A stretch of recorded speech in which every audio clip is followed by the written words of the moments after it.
Welcome back to the Carolina Beat, everyone. I'm over here with Dr. Jeffrey Beecher from Atlantic Neurosurgical and Spine Specialist, and I have to tell you, he has quite an interesting story. Welcome to the show, my friend. Thank you very much. All right, tell us a little bit about how you came to Wilmington in North Carolina.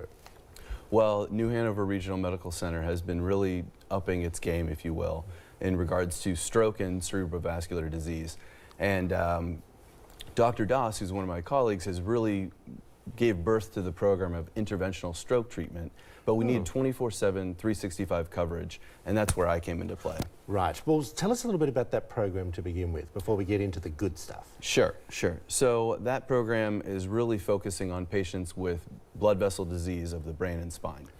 So when somebody comes in with a blood clot that's gone to their brain and causing a stroke, or if they've had something bleed inside their brain, we're really the guys that get called and start dealing with that. Interesting you said that about the blood clots going to the brain. How does someone develop that? Is it a genetic case or is it lifestyle? It's a combination of both, as well as choices we make. So risk factors are smoking. If somebody is diabetic, they also have a higher risk of stroke and cerebrovascular disease, as well as high blood pressure. So those are three things. Okay, so let's just talk a little bit about stroke to begin with. Sure. What are the symptoms if someone's sitting at home that they might be experiencing that could be a stroke? Sure. There's a mnemonic we actually use, and we try and teach this to as many providers or laymen as well, and that is called FAST. F is for face. So if the face starts to droop on one side, that is a sign of a stroke. A is for arm, so if the arm on that same side starts getting weak and they can't use that arm, or they can't feel it and they don't know where it is in space, that's another sign of stroke. And then speech is the S, and that really is more of either words that aren't supposed to be coming out are coming out, or you can't understand the words because it's kind of a garbled speech. Got you.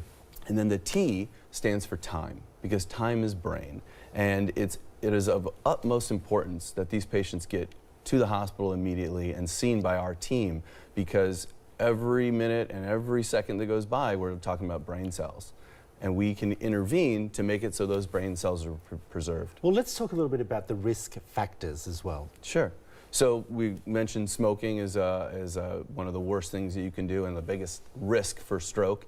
As well as diabetes, high blood pressure, and if somebody has a heart problem such as an arrhythmia called atrial fibrillation, the heart can't beat right, and sometimes clot can then form in the heart, and then if the heart triggers that clot to go, it goes up to the brain, because the blood vessels that go to the brain are right off next to the heart. Can you explain to everyone at home what a blood clot looks like? If you're saying it's going to the brain, sure. Is it like a ball of blood? It can be. Because it sounds like that. It could be. So the easiest way to probably conceptualize it is after you cut yourself, you get a scab. A scab is, when it's mature, is really what a clot would become. But before then, it's rather soft. And so it's something we can suck out of the brain with an aspiration catheter. Or sometimes if it's a little bit more thick or tough, we have to use a device that's called a stent triever, which is a stent on a stick that we put up, deploy across, and then we pull it down and take the clot out. Got you. All right, brain aneurysm, what is it? A brain aneurysm is like a blister on a blood vessel. It's a pouching out of the blood vessel that shouldn't be there. And normally blood flows through the arteries and goes to places in the brain. But here it has a blind pouch at the end. And it has a defect in the lining of the blood vessel that's allowed this to occur. And since it's a weakened part of the blood vessel, it can rupture. And when we bleed into the brain, it can be serious. Dr. Jeffrey, will you come back?